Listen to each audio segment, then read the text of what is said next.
你好，今天咱们聊个特别实用的话题，什么话题？就是怎么用中文点饮品。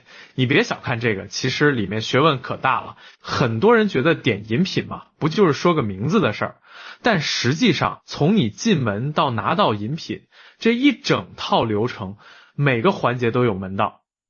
而且现在的饮品店选择太多了，光是一个奶茶就能有几十种变化。没错，咱们先从最基础的说起。进门第一句话，很多人会说你好，这当然没问题。但其实更自然的表达是你好，我要点饮品，或者直接说你好，我看看菜单。这个我觉得还有个小技巧，如果你不确定要点什么，可以先问你们有什么推荐的吗？对，这招特别好用，因为店员通常会推荐他们的招牌产品或者当季的新品。而且这样问还能给你一点时间看菜单。我记得有一次我去一家新开的茶饮店，菜单上密密麻麻全是字，我就直接问店员你们家什么最好喝，结果那个小姑娘特别热情，给我介绍了好几款。这就对了，其实店员都挺乐意推荐的，因为他们对自家产品最了解。不过呢，如果你已经有目标了，那就可以直接说我要一杯。但是这个一杯后面学问就来了。没错，比如说你要点奶茶，不能光说我要一杯奶茶，因为奶茶有太多种类了，珍珠奶茶、布丁奶茶、椰果奶茶、芝士奶盖茶，还有什么红茶奶茶、绿茶奶茶、乌龙奶茶，我刚开始真的搞不清楚这些区别。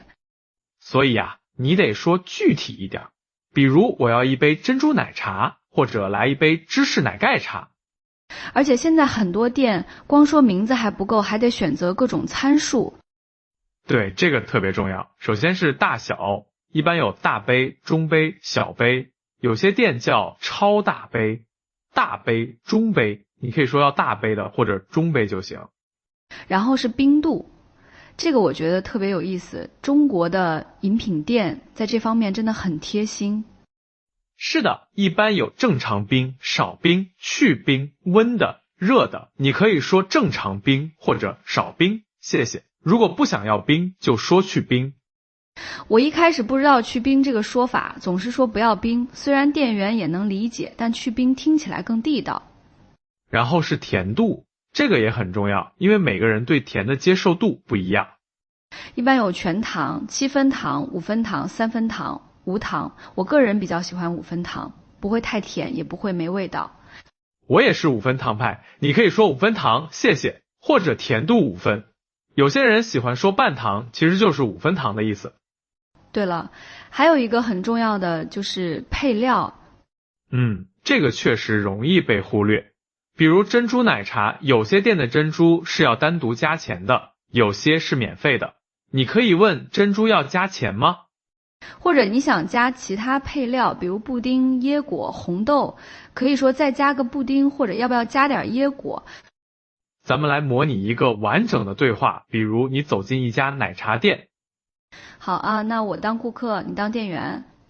行，欢迎光临，请问要点什么？你好，我看看，你们有什么推荐的吗？我们家的芝士奶盖茶特别受欢迎，还有珍珠奶茶也很经典。那我要一杯芝士奶盖茶，大杯的。好的，请问要什么冰度和甜度？少冰，5分糖。好的，一共28块。你看，这样一套下来就很顺畅。对，而且这还算简单的。现在很多新式茶饮店选择更复杂，比如喜茶、奈雪这种，菜单上的名字都特别有创意，什么多肉、葡萄、霸气、橙子。哈哈，是的，这种时候你直接念菜单上的名字就行。我要一杯多肉葡萄，不用觉得奇怪。而且这些店通常还会问你要不要加奶盖，要不要去冰，要不要少糖，选择特别多。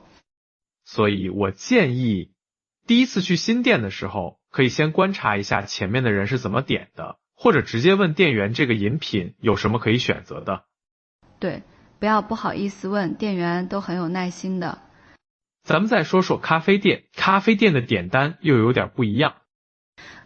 咖啡店相对简单一些，但也有自己的规则。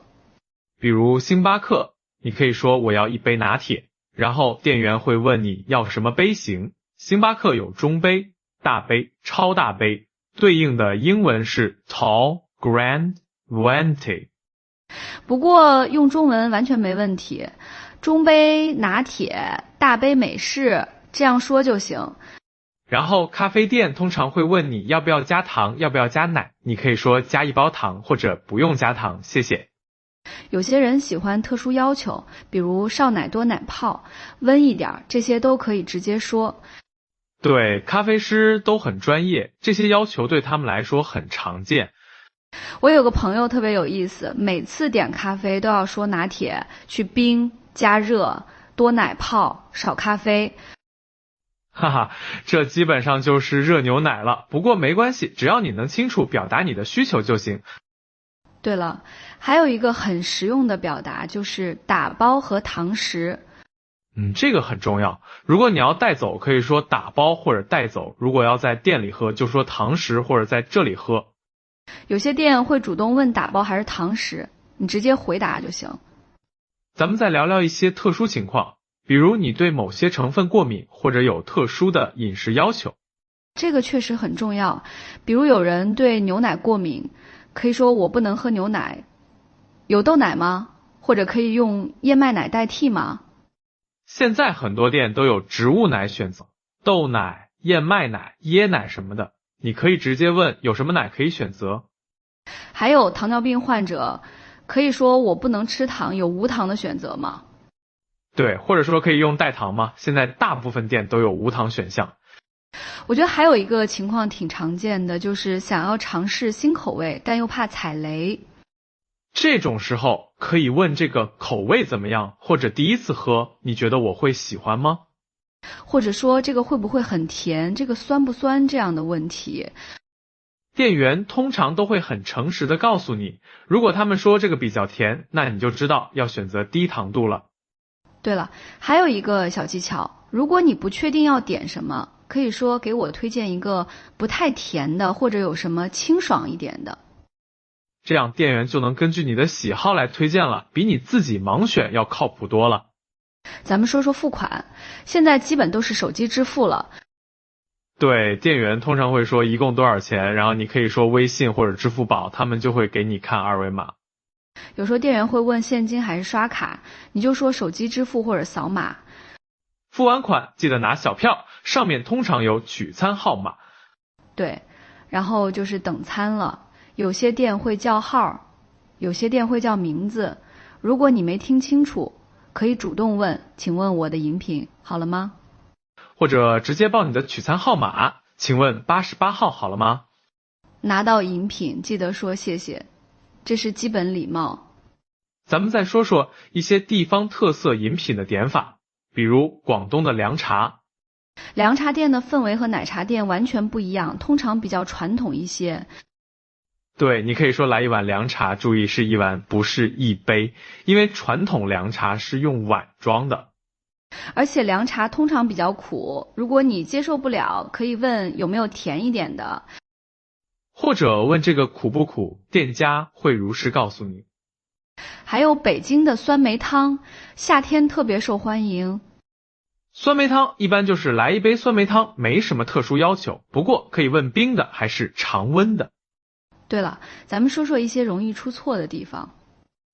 比如很多人分不清拿铁和卡布奇诺。拿铁的奶比较多，口感比较顺滑，卡布奇诺的奶泡比较厚，咖啡味更浓。如果你不确定，可以问店员这两个有什么区别。还有人把美式咖啡说成美国咖啡，虽然意思差不多，但美式更地道。对，还有摩卡，不要说成摩卡咖啡，直接说摩卡就行。奶茶方面，珍珠不要说成珍珠粒，布丁不要说成布丁块。还有一个，去冰不要说成不要冰或者没有冰，虽然意思一样，但去冰更专业。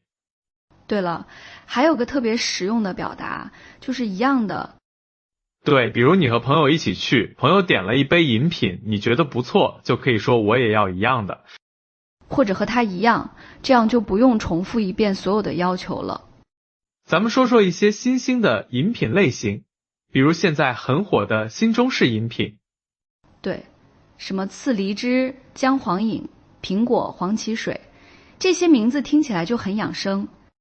这种饮品通常在一些比较文艺的茶饮店有，你可以直接念名字，来一杯苹果黄芪水。而且这类饮品通常不会有太多选择，基本就是冰的或者热的。还有现在很流行的一口中式 shot， 就是一小杯一饮而尽的那种。这种通常在一些特色店有，你可以说来一个 shot 或者来一小杯。咱们再说说一些实用的应急表达，比如你点错了，想要换，可以说不好意思，我想换一个，或者可以改成别的吗？如果饮品做错了，可以说这个好像不是我点的。一般店员都会很配合的重新做。还有，如果你觉得太甜或者太苦，可以说这个有点甜，能加点水吗？或者能再加点糖吗？不过这种情况比较少，因为前面选择甜度的时候就能避免。对了，还有一个很实用的，就是询问营业时间，你们几点关门，或者明天几点开门。特别是那些网红店经常排队，提前了解营业时间很有必要。咱们说说一些文化层面的东西，中国的饮品文化其实很丰富。对，从传统的茶文化到现在的新式茶饮，变化很大。比如传统茶馆，氛围就比较安静，适合慢慢品茶聊天。而现在的奶茶店更像是社交场所，大家拿着饮品拍照聊天。所以在不同的场所，点饮品的方式也会有细微差别。传统茶馆可能会问你喝什么茶，你可以说来壶铁观音或者普洱茶。而且传统茶馆通常会提供茶点，你可以问有什么点心。现在茶饮店就比较随意了，大家都很年轻化，交流也比较轻松。对，而且现在很多店都有会员系统，你可以问有会员卡吗？或者可以积分吗？有些店还有外卖服务，你可以问可以送外卖吗？或者多久能送到？咱们总结一下今天说的要点。首先是基本流程，进门打招呼，看菜单或者问推荐，确定饮品名称，选择大小、冰度、甜度，确认配料，付款，等餐，取餐。然后是一些关键表达，我要一杯、大杯、中杯、小杯，正常、冰少、冰去冰，全糖、5分糖、无糖、打包糖食。还有一些实用技巧，不确定就问推荐，可以询问口味特点，遇到问题及时沟通，保持礼貌。最重要的是不要害怕犯错，店员都很有耐心，而且大部分情况下，即使表达不够准确，他们也能理解你的意思。对，多练习几次就熟练了。而且现在很多店都有图片菜单，实在不行还可以指着图片说我要这个。哈哈，这招确实管用，不过还是建议大家多练习口语表达，这样交流起来更顺畅。而且通过点饮品，其实也能了解中国的饮食文化和生活方式。没错，从一杯奶茶，你能看到中国年轻人的消费习惯；从一壶茶，你能感受到传统文化的魅力。所以点饮品不只是满足口渴，也是一种文化体验。希望大家都能在中国找到自己喜欢的饮品，也希望今天的分享对你有帮助。如果你觉得今天的内容有用，记得分享给身边的朋友哦。好了，今天就聊到这里。